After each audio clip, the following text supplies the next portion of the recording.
Internaute de Pourquoi mon père, bienvenue à ce nouveau numéro de Pourquoi mon père. Aujourd'hui, je vais répondre à cette question. Quels sont les ministres ordinaires du baptême? En effet, les notes doctrinales et pastorales du rituel sur le baptême précisent au numéro 11, les ministres ordinaires du baptême sont l'évêque, le prêtre et le diacre. Les évêques sont en effet les premiers dispensateurs des mystères de Dieu. Les prêtres et les diacres collaborent à leur ministère.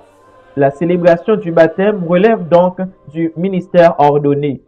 Cependant, si on poursuit la lecture des notes du rituel sur le baptême, on découvre au numéro 16 que, en l'absence d'un prêtre ou d'un diacre, s'il y a péril de mort ou surtout si la mort paraît imminente, tout fidèle et même tout baptisé catholique animé de l'intention requise pour un tel acte a le pouvoir et parfois le devoir de conférer le baptême. Toutefois, on doit accomplir cette tâche avec sérieux et dans la foi. Le rituel du baptême des petits-enfants envisage donc deux possibilités du baptême en absence de ministre ordonné. En premier lieu, il présente le baptême administré en pays de mission par un catéchiste en l'absence prolongée de prêtre et de diacre.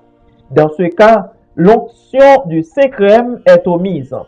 Le deuxième cas de baptême en absence de ministre ordonné, c'est le baptême d'un enfant en danger de mort pour lequel le ministre peut donc être tout baptisé, animé de l'intention requise.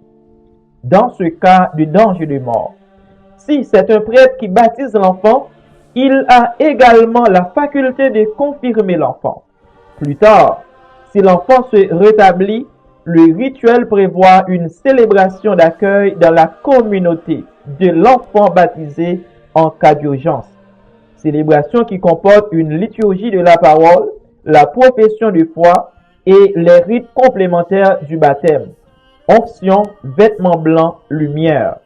Cette célébration vise à déployer et manifester la dimension ecclésiale du baptême.